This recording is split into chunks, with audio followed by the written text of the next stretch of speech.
और चलिए अब हमारी खास पेशकश आदिवासी संस्कृति के रंग पर डालेंगे नजर।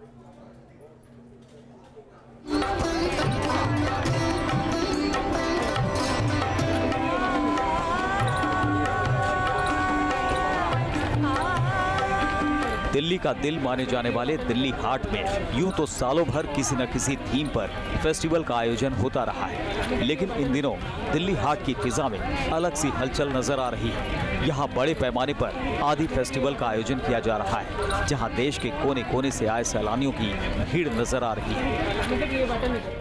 इस आदि फेस्टिवल का मकसद लोगों को आदिवासियों की संस्कृति, परंपरा और उनके रहन सहन से रूबरू करवाना है।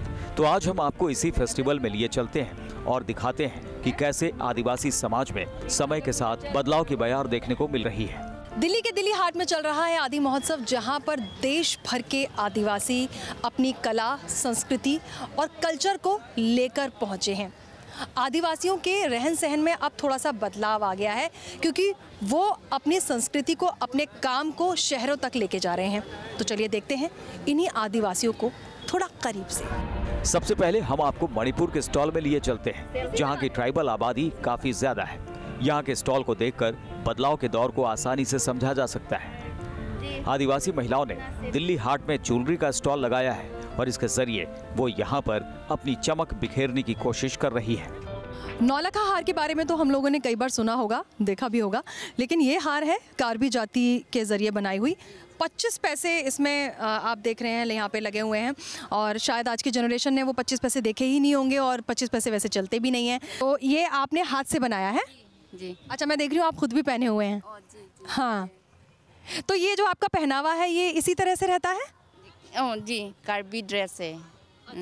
तो जैसे आप कार्बी आदिवासी हैं, तो आपकी कमाई का जरिया यही रहता है हाथ से बनाकर ये जो ज्वेलरी है छोटी छोटी बेचना? और जी, हम लोग थोड़ा वो खरीद के हम लोग अपना हाथों से बनाता है। इन आदिवासी महिलाओं के गले में भले ही अब ज्वेलरी की चमक देखी जा रही हो, लेकिन मणिपुर की इन आदिवासी महिलाओं के लिए एक वक्त ऐसा भी था जब ये समाज से पूरी तरह से अलग थलग थीं। आप खुद सुनिए कि ये महिलाएं किस तरह से पहले गुजर बसर किया करती थीं। हम लोग की टेंगा और बॉयल ये सब। टेंगा क्या होता है? टेंगा माने वो टेंगना का मतलब कोई सब्जी होती है क्या? जी, हरी सब्जी होती है टेंगा। जी, सब्जी ऐसे बोल करके हम लोग बनाता है। असम के इस स्टॉल पर भी चमक नजर आ रही है। दिल्ली के सर्द मौसम के बीच यहाँ की रंग बिरंगी शॉलें लोगों के बीच गर्माहट पैदा कर रही हैं। ये शॉलें भले ही दिखने में चटकदार लग रही हों, लेकिन इसके पीछे इन आदिवासी महिलाओं की कड़ी मेहनत छिपी है। इन शॉलों को तैयार करने में 1 महीने तक का वक्त लग जाता है। यहाँ की महिलाएं खास तौर से सर्दियों के लिए इन शॉलों को तैयार करती हैं। पूरे 1 महीने की मेहनत से ये शॉल तैयार होता है। कितनी मेहनत कर रही है ये आपको दिख रहा होगा, और इस शॉल को देखकर मुझे लग रहा है कि ये कंप्लीट होगा। कितना टाइम लगता है इसको बनने में? ये कम से कम 1 महीना दिन लगेगा। अच्छा, ये सब कंप्लीट करने के लिए लोग ये सब हाथ की चीज़ है। सिलाई भी हाथ से करेगा, और रोलिंग भी हाथ से करता है, और वीविंग भी हाथ से। हालांकि इन शॉलों को तैयार करने के लिए अब कई तरह की मशीनें भी बाजार में आ चुकी हैं, और ज्यादातर जगहों पर इन्हीं मशीनों का इस्तेमाल हो रहा है। लेकिन असम की इन आदिवासी महिलाओं ने अब भी अपनी परंपरा और संस्कृति को कायम रखा है। पहले की ही तरह ये महिलाएं शॉलों को बुन रही हैं और उनमें रंग भरने की कोशिश कर रही हैं।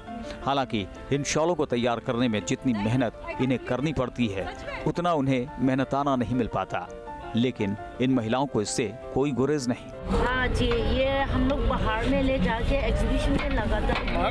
वो लोग वैल्यू इतना नहीं आता है, क्योंकि ये नहीं देखता है ना, तो वो लोग इतना दाम है, तो इतना दाम है कर नहीं सकता है। इसलिए हम लोग ये वीविंग में पैटर्न ना डिज़ाइन सा बना के काट के ड्रेस में पैच करता है, वो सेल हो जाता है। तो ऐसे हम लोग इजी थोड़ा ना वीविंग तो पैटर्न तो होगा, लेकिन हम लोग ड्रेस में पैच हो जाता है। सो उनसे ज़्यादा हम लोग को सेल हो जाता है। ओडिशा के स्टॉल का मिजाज भी कुछ अलग नजर आ रहा है। यहाँ की पेंटिंग लोगों के आकर्षण का केंद्र बनी हुई है। यहाँ नेशनल अवार्ड से सम्मानित रामेश्वर मुंडा की पेंटिंग की डिमांड सबसे ज्यादा दिखाई दे रही है। अब हम आपको रामेश्वर मुंडा की उस पेंटिंग से भी रूबरू करवाते हैं जिसने इन्हें नेशनल अवार्ड दिलवा दिया। इस पेंटिंग को तैयार करने में इन्हें 1 साल का वक्त लगा था। अब इनकी पेंटिंग के कदरदानों की तादाद समय के साथ बढ़ती जा रही है। उड़ीसा के रामेश्वर मुंडा, जो कि जिनको नेशनल अवार्ड भी मिल चुका है उनकी पेंटिंग के लिए, गज़ब की पेंटिंग करते हैं।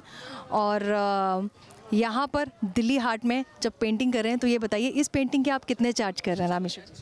ये 500 चार्ज किया था। और जितनी मेहनत दिख रही है पेंटिंग बनाने में, जिस पेंटिंग के लिए आपको नेशनल अवार्ड मिला है उसको आपने कितने टाइम में बनाया?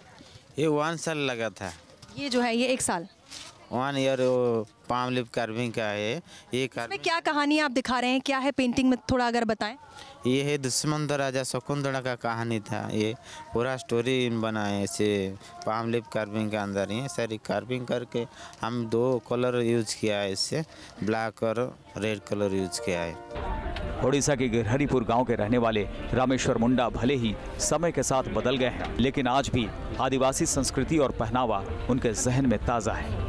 हाँ, थोड़ा पहले जो था अभी थोड़ा बदला है, क्योंकि पहले साल हम बचपन में था तो बहुत थोड़ा ये था, अभी थोड़ा बदला है। अभी वो सही है। ट्राइब्स आपकी मुंडा आदिवासी के लोग ज़्यादातर क्या काम करते हैं, पेंटिंग ही करते हैं या क्या आपकी कमाई का जरिया क्या है? ये खेती बाड़ी काम करते हैं। जितना सारी घर की जो खेती बाड़ी होता है उसी बनाते हैं, और सब्जी भी वगैरह वो सब बनाते हैं खेती बाड़ी में। वो काम ही इनका है काम। ओडिशा के स्टॉल पर कुछ और ऐसी पेंटिंग्स लगी हुई हैं जिनमें आपको आधुनिकता की चकाचौंध से लेकर आदिवासी परंपरा की छटा देखने को मिलेगी। बेहद खूबसूरत पेंटिंग के जरिए आदिवासी समाज के भगवान से लेकर वहां के रहन सहन को दिखाने की कोशिश की गई है। किस तरह से ये पेंटिंग करके जो आप हाथ से बनाते हैं, किस तरह से आपकी ज़िंदगी में बदलाव आया है? मैडम, ये तो हमें अभी जब पुरानी जो पेंटिंग बनाते थे वो दीवार पे बनाते थे, और जब किसी को भी दर्द होता है कि क्या कुछ भी हो जाता है उसका टाइम भी पूजा करने के लिए भगवान हमको सपन भी देते हैं। हाँ, सपन देने के बाद वो कुड़ंगमर और कुड़ंग बॉय है। इस पेंटिंग के बारे में आप मुझे बताएं, क्योंकि मुझे नहीं पता है इस पेंटिंग के, ये क्या आप इसमें बनाया है, इसके बारे में अगर आप मुझे कुछ बताएं तो। ये मैडम, ये पूजा के बारे में किया गया है। ये लक्ष्मी देवता का ऊपर किया गया है। ये लक्ष्मी देवता जैसे पूजा करते हैं, आज अभी तो गुरुवार पूजा करते हैं ना, उस तरीका उसका पूजा का कहानी किया गया है ये सब। दिल्ली हाट में आकर भले ही इस समाज के कुछ लोगों के पहनावे में बदलाव आ गया हो, लेकिन अब भी यहाँ के लोगों का पहनावा पूरी तरह नहीं बदला है। इनके गांव और समाज में अब भी खाने और रहने सहने का ढंग सदियों पुराना है। पर ये बताइए कि आपकी ये जो पेंटिंग है अब इतना पसंद कर रहे हैं लोग, आप में बिल्कुल बदलाव आ गया है। इससे पहले ये शर्ट में तो आप मुझे नज़र आ रहे हैं, शर्ट पैंट में, लेकिन क्या आपका यही पहनावा है या कुछ और था?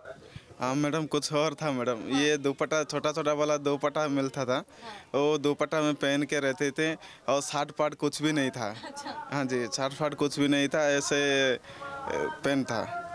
और तो मिस करते हैं आप उस चीज़ को? ये शहरी जीवन अच्छा लगता है या आपको अपने गांव का जीवन ज़्यादा अच्छा लगता है? सबसे पहले गांव का अच्छा लगता था, लेकिन अभी तो मॉडर्न जगह है ना, इसलिए हम ऐसे मॉडर्न पहनते हैं, शर्ट पार्ट पहनते हैं जी। राजस्थान के ये आदिवासी पहले जहां समाज से कटे नजर आते थे, वहीं अब ये समाज का धीरे धीरे हिस्सा बनते जा रहे हैं। इनकी जिंदगी में रंगों की बहार है और ये अपने कल को बेहतर बनाने की दिशा में काम कर रहे हैं। बाड़मेर से आई इन आदिवासी महिलाओं को आप तुरपाई का काम करते देख सकते हैं। आज भी इन महिलाओं ने तुरपाई के परंपरागत काम को जिंदा रखा है। राजस्थान के बाड़मेर से लहरो देवी मेरे साथ हैं, जो कि कट वर्क पर सुई से बहुत ही क्या है, हाँ मतलब बहुत ही ध्यान से बना रही हैं इस तरह के चादर। और क्या क्या बनाया जाता है ये आप खुद ही बताइए। चादर है, बेड कवर है, कुशन कवर है, ये सब बनाते हैं हम लोग घर बैठ के। हाँ। तो आपके जो घर की महिलाएं हैं वो सब मिलकर ये काम करती हैं? मिलकर के चुम्मा बनाते हैं, साथ में मिलकर के फिर बनाते हैं हम। तुरपाई का काम ये सालों से करती आ रही है। घर में कई महिलाएं एक साथ मिलकर इस काम को पूरा करती हैं। इनके लिए ये काम इनकी संस्कृति का हिस्सा है और ये इस काम के जरिए न सिर्फ अपने घर का पेट पाल रही हैं, बल्कि कई महिलाओं को रोजगार भी मिल रहा है। खाना पीना में क्या खास बनाते हैं आप लोग? हमारे तो बाजरा है और मूंग है, मोठ है और सब्जी होती है तो ये खाते हैं हम लोग। तो अभी कुछ लाई हैं आप बाजरा की रोटी या कुछ खिलाने के लिए? यहाँ हम आए, यहाँ 15 दिन हो गया और कहाँ से लाऊं? वो तो एक दिन के लिए खाना लाए तो खा गए। बट अच्छा लग रहा है कि लोग जो है वो आपके काम को सराह रहे हैं, रिकॉग्नाइज कर रहे हैं। हाँ, ये हमारा काम बहुत अच्छा है, उनको बहुत अच्छा लगता है कि आप बहुत अच्छे काम करते हैं। इसी सब आखिर में हम आपको उस जगह पर लिए चलते हैं जहां के आदिवासी आज भी अपनी जमीन से जुड़े हुए हैं। यह है छत्तीसगढ़ के बस्तर का स्टॉल। यहाँ महुआ मंद के पेड़ों से बनी कैंडी टॉफी का आप लुत्फ उठा सकते हैं। आमतौर पर हमने कैंडी और सॉसेस तो अलग अलग तरह की खाई होंगी, लेकिन क्या छत्तीसगढ़ के आदिवासी हमको कुछ अलग तरह की कैंडी खिला सकते हैं? बिल्कुल खिला सकते हैं। ये कैंडी मेरे हाथ में है और काफ़ी टेस्टी है और ये सॉस है। तो इनसे बात करते हैं, सीधे छत्तीसगढ़ से आए हैं और बड़ी इंटरेस्टिंग कैंडी खिला रहे हैं हम सबको। क्या नाम है आपका? बंसिंग नाग। ये बताइए, ये किस चीज़ से बनता है? ये जाड़ का फूल है। नाम क्या है इसका? महुआ। महुआ मंद। हाँ, महुआ मंद। तो उससे आप क्या क्या बनाते हैं? इससे वही महुआ दारू बनता है मंद। और क्या क्या बनता है? और इससे इमली और महुआ से मिला के चटनी और टरमरी और सब बनता है। बस्तर को आदिवासियों का गढ़ भी कहा जाता है। यहाँ की जनसंख्या का लगभग 70% हिस्सा आदिवासियों का है, जो कि छत्तीसगढ़ के ट्राइबल पॉपुलेशन का 27% है। यहाँ बहुत पहले से महुआ मंद के पौधे से शराब बनाई जाती रही है, लेकिन इससे आदिवासी समाज को कोई खास फायदा नहीं होता है। ऐसे में इन लोगों ने अब इस पौधे से कैंडी बनाना शुरू कर दिया है। इन कैंडियों की लोकल बाजार में खूब मांग है, लेकिन अब इसे ग्लोबल बनाने की तैयारी है। ये जो प्रोजेक्ट है महुआ पे चल रहा है, ये आदिवासी इलाकों में ज़्यादा पाया जाता है, जिसका कि आदिवासी लोग शराब बनाने के लिए, जिसको हम अल्कोहल या मंद भी कहते हैं, उसके लिए यूज़ करते हैं। पर इस प्रोजेक्ट में हम चाह रहे हैं कि हम इसको इस तरीके से बनाएं ताकि लोग जो है इसको खा सकें, जैसे कि कैंडीज चटनी के फॉर्म में, जो लोग खाते भी हैं और पसंद भी करते हैं, ताकि अल्कोहल ना बना के लोग इस तरीके के प्रोडक्ट्स बनाएंगे तो उनका इनकम जनरेशन में हेल्प होगी और इसमें विमेंस भी इन्वॉल्व हो सकती हैं, तो एक तरह से वो विमेन एम्पावरमेंट के लिए भी हेल्पफुल हो। बात अगर भारत में आदिवासियों की करें तो भारत में कुल 8.6% आबादी आदिवासियों की है। ये मध्य प्रदेश, महाराष्ट्र, उड़ीसा, राजस्थान, झारखंड, छत्तीसगढ़ समेत दूसरे कई राज्यों में रहते हैं। आदिवासियों में भील, गोंड, संथाल, मीणा, नायकड़ा, ओरांव, सुगाली, मुंडा, नागा, खोंड, बोरो, कोली, खासी और कोल प्रमुख हैं। इन्हीं आदिवासियों को सरकार और कई सामाजिक संगठनों की तरफ से समाज की मुख्य धारा से जोड़ने की लगातार कोशिशें की जा रही हैं। भारतीय संस्कृति की जो धरोहर है, आज अगर किसी ने बचा के रखा है तो वो सिर्फ आदिवासी लोगों ने बचा के रखा है। उनके पास कोई रिटन कॉन्स्टिट्यूशन नहीं है, उनके पास कोई लैंग्वेज ये नहीं है, मतलब डायलेक्ट है पर कोई इस तरह का कोई लैंग्वेज जैसा हिंदी, इंग्लिश, तेलुगु वैसा कोई लैंग्वेज नहीं है। उसके बावजूद भी, और उनकी कोई रिटन कॉन्स्टिट्यूशन भी नहीं है, इसके बावजूद भी वो अपनी संस्कृति से बिल्कुल हटे नहीं है और उस संस्कृति को बचा के रखे हुए हैं। ये बहुत ही एक स्पेशलिटी है आदिवासी लोगों का। 16 से 30 नवंबर तक चलने वाले इस आदि महोत्सव का लोग खूब लुत्फ उठा रहे हैं। इन्हें दिल्ली हाट में एक ऐसा प्लेटफॉर्म मुहैया करवाया गया है जहां ये अपनी कला, संस्कृति और रहन सहन को लोगों के सामने रख रहे हैं।